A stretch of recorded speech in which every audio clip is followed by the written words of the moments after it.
What's up, family? Gerald the Bossman here.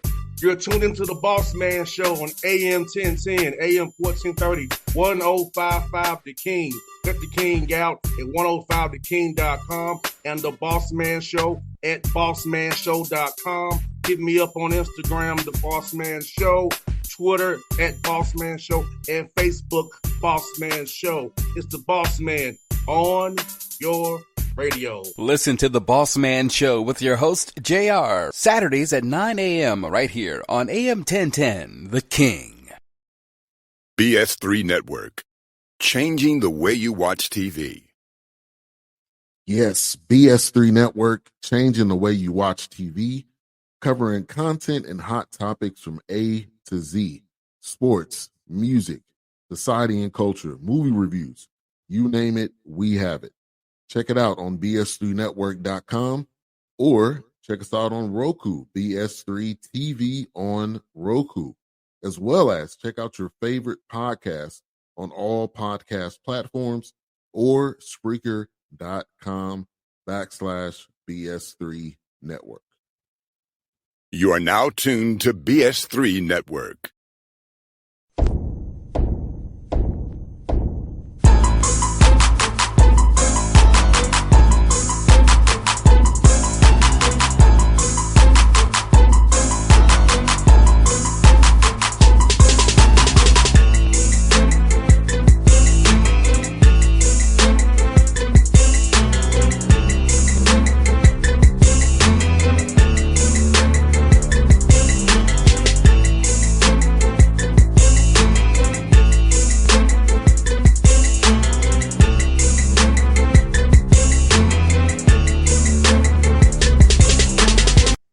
Folks, back on the Bossman Show, friend of the show, good friend of mine, the Prairie View A&M Panthers head coach, Byron Hill, both on the Bossman Show. Coach Smith, good to see you as always.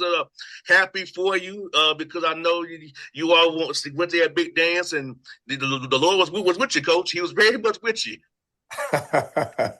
Absolutely. I called and he helped us as much as he can. Let's just say that against Florida. But definitely we're excited and grateful and thankful to have an opportunity to represent the Southwestern Athletic Conference in 2026 NCAA tournament. Definitely was a joy for us. And Coach, how has it changed with recruiting and folks knowing about who you are around Houston area, with parents now seeing you on TV national stage, seeing your personality, how great it is, how cool you are. So how has it been for you personally in the program since you all went to the big dance? Just, taking it one day at a time, obviously always thankful, God blessing you to have opportunities to, lead young men, have impact with young men, and obviously get the attention of, future recruits, not only here in the city of Houston, but state of Texas and around the country. So, it's been great. It's just what we do as coaches. So we don't try not to get too high, not to get too low. So try to stay even keel, me personally, but I was just so excited and elated to see the faces of the young men that participated in the tournament, how excited they were that some dreams were able to be fulfilled and come true.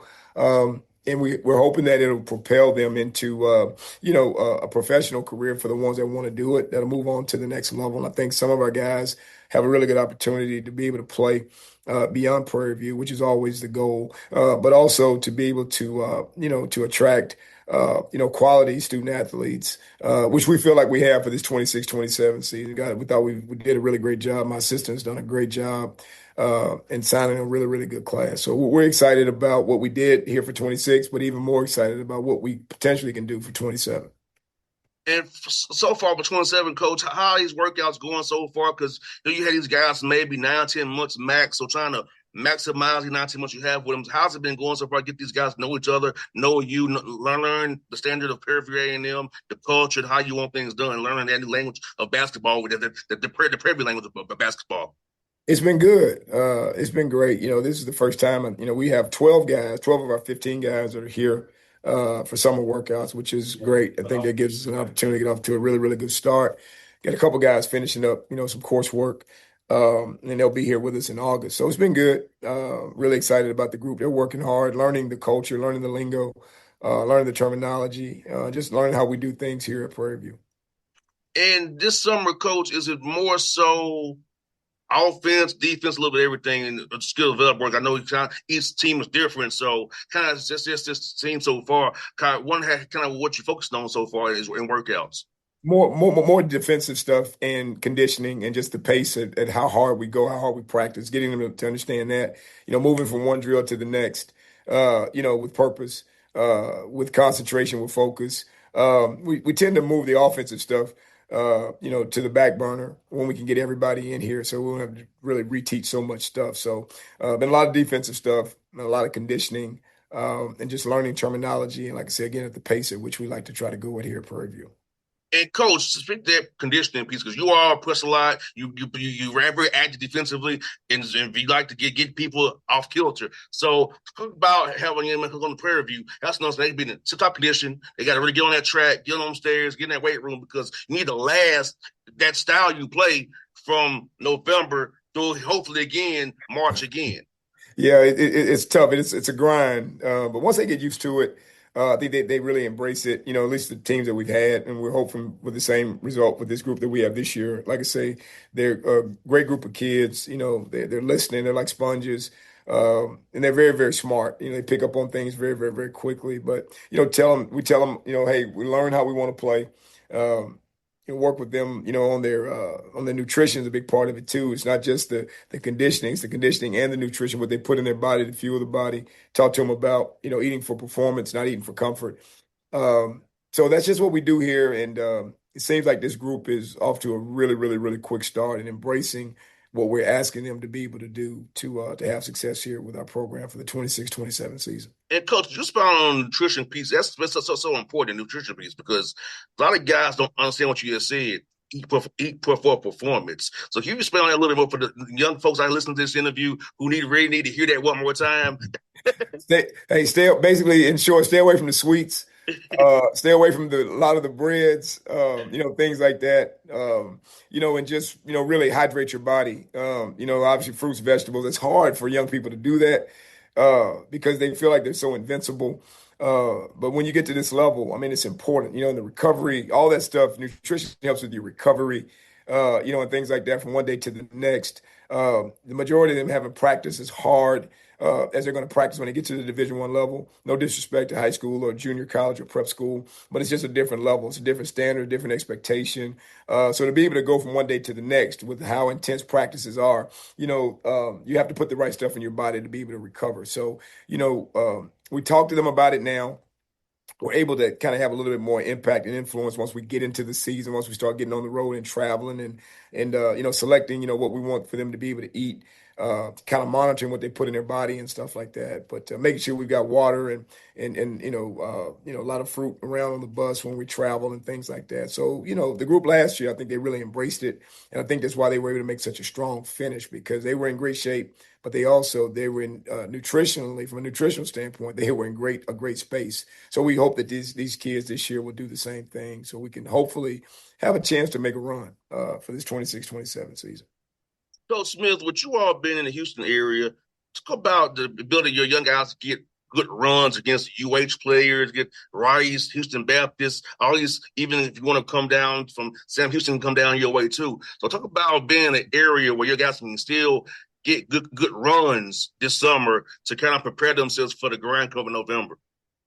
Yeah, in the past, our guys have been able to move around, and sometimes we have guys come up to Prairie View. A lot of people think it's 3 hours away from Houston, about 35, 40 minutes from Houston. So, we have guys that come up sometime from the city. Hey, coach, you want to come up and get some run? Got some overseas guys that live out in the Cypress area, which is about 20 minutes from here. They come up and they play. And then, some of our guys go down we have a really good summer pro-am here. And some of our players, past and present, go down to Houston to play in our pro-am. So that's one of the, I think, advantages of being in this area, being at Prairie View, is that you do have access to really good quality 5-on-5 pickup basketball games throughout the summer. And our guys, when they get an opportunity, they definitely take advantage of it for sure. No doubt. And Coach, when you watch them play, do you look to make sure they keep doing the drill work? You talk them when they veering around fast a little bit and doing their own thing. Are you kind of grading that as well, Coach? Well, we don't get a chance to watch them as much in person, but we do film it, a little bit, and maybe have a chance to watch a little bit. Try to stay within the guidelines of the NCAA rules. our grad assistants kind of give us some reports too. They may stay in and watch a little bit of the pickup basketball, but we don't put a lot of stock in it. We want them to get used to playing with each other, playing with different guys, not playing with the same guys every day, so you can kind of learn habits and where guys want the basketball and things of that nature. We call the pickup basketball. You really want them to play it from an instinctive standpoint. You have to always work on your instincts and things like that. Some things in practice and in drill work, you're not going to be able to get them to be as impactful as actually playing 5-on-5. So, we like to encourage it, but we don't put a lot of stock in it. But our guys love to play. They love to get shots up at night. They like to do a lot of 2-on-2, 3-on-3 type stuff. So, they're always in competition mode, and we definitely encourage it. And we're hoping that it'll pay off big for us. Once we get everybody here in August, we're looking forward to having a really solid year. Coach, scheduling wise, with the notoriety you got, a team shying away from you this year, or your scheduling been kind of crazy for you still? Nah, I think, everybody's with the portal and everybody wants to smoke, boss. So I don't think anybody's ducking Prairie View. I wouldn't either. I mean, you never know how you're going to be. But I think, coaches are looking for good quality competition, especially in the pre-conference or non-conference to prepare them for January. So our schedule is tough. Got some really, really good quality opponents, and we're always excited about that because, we always, part of a recruiting pitch is that, hey, you get a chance to come here. You're going to play against some of the best players in the country. And then obviously once we get to January, you're going to be playing against some of the best players in the country that maybe some people don't know about. Or maybe that person didn't get an opportunity at that other school that he was at, and now he's in a situation where he's gonna get an opportunity to get quality minutes and show the country that I am that guy. So both conference and pre-conference is really strong. Our league's gonna be really, really good this year again. We've seen how people have recruited, and it's going to be a really, really strong year. But I think teams are really looking to play against the best quality competition early on to, like I say, to prepare them for some really, really tough conference games. That everybody in the country is in a tough conference, so there's no. People always say high major, mid, low. I mean, I just think across the board, it's very, very, very similar. You got good players in every league and in every conference in the country. So let me ask you, I know sometime in the NBA they do this. They hold things back for they play a team again. So you ever hold things back on the first time around through conference, so they don't see certain things or a wrinkle that you want to save for maybe in the conference tournament or second time around to win a game is the very key in standards. I think we may add a play or two from the first time to the second time that we play school and conference, but team scout, you've got 13, non-conference games. And I think, everybody's watching and scouting and things like that. So they pretty much know what you're going to do. I always say, they can know what you want to do, but that means they're going to be able to stop you. If you're going hard, you're cutting hard, you're executing the right way, having a really, really good IQ, you still can have some success. But, I think sometimes we may add a wrinkle or twist from the first time we play a team to a month later when we play them in the second half of the conference, for sure. Got two more for you, Coach. For I'll transfer my intern questions that they have prepared for you. So, Coach, I didn't get to talk to you about it when the tournament run, but you got over 100 SWAC wins now. That's rarity days for Coach to get 100 wins, period. But you got 100 SWAC wins. So talk about that accomplishment in this business that we know is so volatile in college basketball coaching in general. But to get 100 wins in a school like Prairie View, and right in your own backyard, and what that's meant to you. First of all, very thankful. Obviously it means a lot. Grateful, and God's been good and blessing me. But He's also blessed me with a tremendous staff over the years that played a big part. In our success, my success as a head coach. You're only as good as the staff that you have, and the quality players, student athletes that we've been able to recruit over the years. It hadn't always been easy to get kids in school here. It can be a little bit tough. I give a lot of credit to my staff and the players that we've been able to, like I say, recruit and attract here. So it's been a team effort. We're all team. Obviously, my name is next to the wins, but like I said, you got to have quality people to help you to be able to accomplish the goals that you want to accomplish. And hopefully, we've got some more wins to come. We're thankful, but definitely not satisfied. So we're going to continue to push the envelope, continue to work hard, and try to be the best that we can possibly be each and every day that we take the court. So, Coach, I'm going to go to my entry questions. The first one I have for you, Coach, is says, Coach Smith, how do you go about integrating your team into the campus community? It's great. I mean, Prairie View is a lively little campus. I've got about 9,000 students, maybe 9.5. And it's just a great environment here. Obviously, people are very friendly here. And I just tell my guys all the time, man, just be respectful, be nice. Way more people know you than you know them because of what you do. And being a student, being an athlete, student athlete here, you never know who that person is or speaking. You never know what that person is going through on campus that walks by and speaks to you. Your generosity, hospitality could be the difference in them. Who knows? Doing something positive as opposed to maybe not doing something positive. So, just always smile. Yes, sir. No, sir. Yes, ma'am. No, ma'am. Thank you. Goes a long way in the world, not only here at Prairie, but in the world. So just, you want people to smile when they see you coming as opposed to when they're seeing you leaving. So, having great impact in the community is big, but Prairie View is an easy place to get uh, acclimated, to be accepted just by being kind, being respectful, being humble, and being appreciative that you're here. Because here's the one thing about it. We tell kids all the time, if you don't want to be here, someone else does. I mean, there's kids we get 100 emails a day from kids all over the world that want an opportunity to come to Prairie View. But not only here at Prairie View, Texas Southern and Grambling and Jackson State, so forth and so on. So just be appreciative, be thankful, and try to, make someone else's day. My mother would always tell me it takes this much of your sugar to sweeten someone's coffee.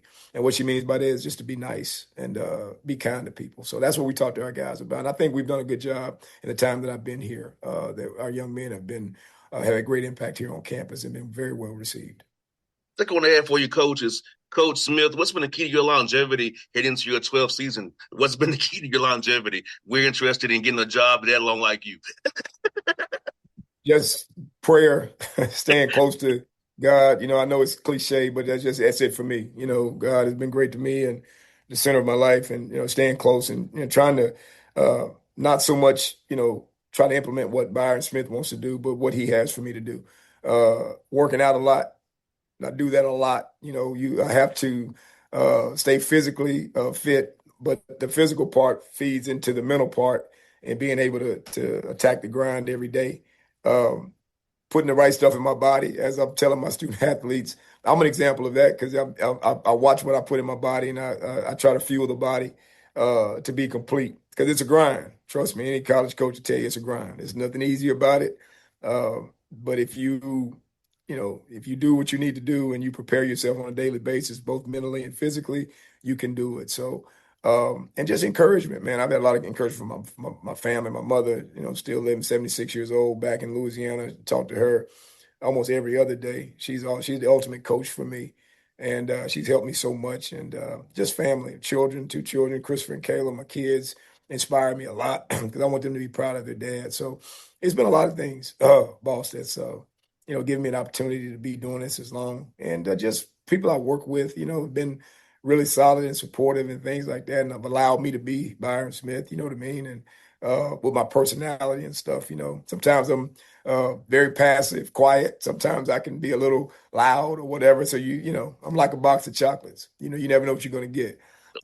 But they've been good. They've been supportive, and just the student athletes here. Yeah, I mean, I'm telling you, man, I talk to everybody, boss. I talk to football. I'm asking them questions about, certain things on the football field, your position. I talk to the volleyball. I talk to track. I mean, I'm just an all around sports guy. I love the kids. So just trying to be a great example for them too has pushed me a long way. So this is getting ready to be my 13th year. This is what I always say. You stay somewhere 13 years, you're either really good or you're really bad. So it just depends on who you ask. Yes. So, but definitely thankful for the opportunity. God is great, and hey, we're all blessed to have him be the head of our lives that do actually believe that, and I'm definitely a believer in that. He's the head of my life for sure. This third question, Coach, is about you on the court.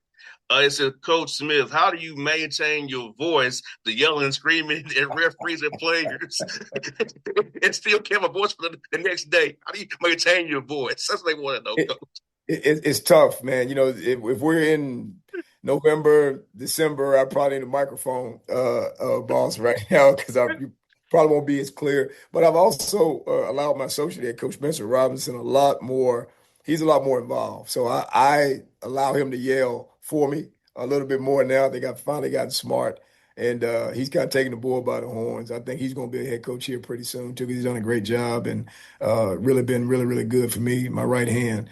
So he's doing a lot more of the yelling now along with me. So somehow we'll be able to get it done. And, like I said, we're just excited about 26, 27 and just hope that we can, be, one of the ones that have a chance to make a run at this thing again.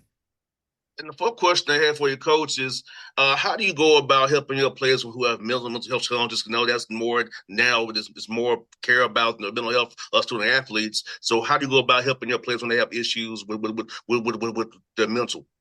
I think the only thing you can do, boss, is just be accessible. Have an open door policy. Hey, guys, we can talk about basketball till the cows come home, which we do, but we also can talk about other components of life.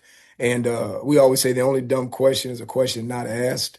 So if there's anything that's going on with you, we make ourselves super duper accessible to our players. And obviously, we've got resources here that if they need to go see someone or have a conversation here on campus, and through Method is one of our sponsors, we have that in place as well. But I just tell them all the time, I've been around a long time. I always share my experiences. I don't give advice. I don't give my opinion. That's what kind of gets you in trouble. But I just share my experiences. And if I don't know, if I don't have an answer to something, I'm definitely going to try to look and find someone who does. So I just think making yourself accessible to your players at any point in time, have more conversations that don't involve basketball has really been really, really good for us here. And by the grace of God, our kids have been pretty solid. We've got some, obviously family members that may be deceased or whatever the case may be. But, we have conversations. And I'm so thankful that they feel comfortable enough, boss, to come in and talk with us when there's an issue or a problem. And then obviously if they don't feel well, we tell them, hey man, just take the day off, stay home. We have any day can be a mental health day. When you're not feeling up to it, you're not feeling as strong as you need to, take some time away. But always stay in contact with us and just letting them know that we're always here to talk to them at any point in time they want to talk. No matter how well they're playing, they could be playing not good basketball, but hey, their livelihood and their existence is paramount and very, very important. So we're a hands-on staff with our guys. We're not distant, and we can talk about anything. And I think we've done a really good job for our program the time I've been here and been accessible for our kids. I got four more from them for you, Coach. First one being, it says, Coach Smith, how do you go about teaching your student athletes about financial literacy now with NIL being so big part of the picture now? We're not teaching them about taxes and money and how that works now. Great question, boss. This is getting ready to be new. We haven't, because this is the first year that we're actually doing NIL, this upcoming 26-27 season. So we've been a bit behind in that, but this will be the first year that we're doing it. And so when everybody's here, we're going to take about 2 hours to, have some people to come in and to help us with that, because that's not our area of expertise. We're going to have someone come in and speak with them about that. And then what we're going to try to do is just reiterate what these people have talked to them about and reminders and things like that, and just use common sense, right? And we're not going to pay guys, some of the millions of dollars that some of these Power Four schools are paying, but I think it will be something that will still require them to have a sound mind and be sensible and make good choices and good decisions. So we're going to get some help because we don't have all the answers. But we're definitely going to, like I said, again, bring in some people that can help with that, and then try to have a situation where we can have, some consistency with that, not just a one-time thing, but just have various people. I got a lot of access to players, and some of my former players are professional players now, things like that, and have them come in throughout the year, and even through Zooms and things like that, to just give them some reminders and just give them some tips as to, maybe how to go about approaching financial things. Because the hope and the prayer is that they will be in a situation one day where they may be at 2, 3, 4, 500,000, $1 million, a year, and some of the things that they learned early, they'll be able to implement as they move closer to or into that space where they are making that type of money. And this is also have for your coaches. As Coach Smith, we're college students, so we always are trying to find the right mix of our time. How do you go about teaching your student athletes about time management and how to balance basketball versus school and in their personal lives? Well, always, the Bible says that idle mind's the devil's workshop. So you got to keep yourself focused. You got to keep yourself focused. When the time that you have off from basketball needs to be focused, geared towards your academics. And just like I say, rest, recovery. I encourage these guys because, boss, you'd be surprised at how little these young kids today know about the basketball history. Some of the players that have paved the way. And it's not Anthony Edwards, it's not John Morant, it's not Shea Gilgeous-Alexander. You got to go way back, man. So I always challenge them to go out and do research because I research a lot. I'm always on the internet researching past, present, and future, plays and coaches and players and things like that. So, just try to tell them all the time to, if you got nothing to do, get you some rest. Hey, get you some rest. That's another thing too, to be able to rest, and learn how to, quote unquote, become a pro. So don't waste time. You can't get time back. Spend time in the gym, take care of your academics, make sure you're getting your rest and things like that, and spend some time with family, being on the phone and things like that. So if you got all those things going, you shouldn't be idle very long. Your mind will be working and you just keep yourself focused and moving forward. So, and I think for the most part, our guys do a pretty good job with that. We practice real hard here. So I'm thinking that most of them are probably sleeping when they get a little free time. So that's part of their recovery. So I think that's a positive for sure. And the second to last one I got for you, coaches, just Coach Smith, coaching at HBCU school. How important is you to help young black men develop into successful black men after Prairie View and be able to be in an institute where you impact young black men and women who can come to you for counsel in all facets of the university? I want to help all kids, from all walks of life. And obviously the international scene is big now, not so much here at Prairie View, but, obviously I take anytime you're working with kids, because, the message, I always say, the message you give to a kid, that kid takes out and gives to the world. That can kind of become his thought process. So it's very delicate. But I talk to them about the importance of, representing, Prairie View to the best of your ability. All of our players are African American. So that's a good responsibility to make sure you're projecting the right image because there's a lot of stereotyping going on, in our country today. And I talk to our kids a lot about image. I'm a stickler for image and how they dress and what they wear, especially when they're traveling with the team and things like that. No jewelry, no do-rags, no hoodies inside the building and things like that, because I don't want anyone to judge our kids before they open their mouth. So that's big to me as a leader. And to try to have the best image you possibly can. Nothing wrong with having dreads, braids, things, nothing wrong with that. But just make sure you're groomed. Make sure you clean, clean. I say clean shaven. You can have facial hair, but make sure you keep it trimmed and things like that and to be presentable. Because you never know who that person is sitting next to you, at that terminal, getting ready to get on a plane and things like that, getting ready to fly somewhere. You don't know who that person is. You don't know what that person represents. They could be a future boss. And first impressions are very, very, very impactful and they're lasting too. So I talk to them a whole lot about their image and making sure that they get a fair shot. And like I said, that no one's, I don't want my players playing from behind in life. You know what I mean? I want them to have an opportunity to be right up there with a fresh start and have opportunities that other people are having at the same time. So a lot going on in our country right now. Won't get into that. It's another story. But I definitely talk to them about projecting the right things because you're not only representing yourself, representing your families too. People that have helped you get to where you are, and school teachers and church leaders and pastors and things like that. Not only mom and dad, but just a lot of people that have poured into you. So I think you owe it to them to try to be at your absolute best and to represent you, your family, your community the best that you possibly can. That's what they got for you, Coach. It says, Coach Smith, if you weren't a basketball coach, what would you be? I would try to be an analyst. I've always had an interest, and obviously I talk a lot. I think I'm a bit of a research guy, so I've got a really, really good memory. I wasn't that smart in school, but I got a great memory. So I would probably want to try to be some type of a sports analyst, ESPN, Fox, somewhere like that. Maybe someone would give me an opportunity to do that. Maybe some sideline reporting, whatever the case may be, because I can slide my feet pretty good, so I can get to the players pretty quick. But that's kind of like a dream. But everybody, nothing wrong with dreaming. You know what I mean? And like you say, you shoot for the moon, you miss you amongst the stars. So, maybe I would have an opportunity to do that if I could. I definitely would pursue some type of broadcasting, commentating, some type of work.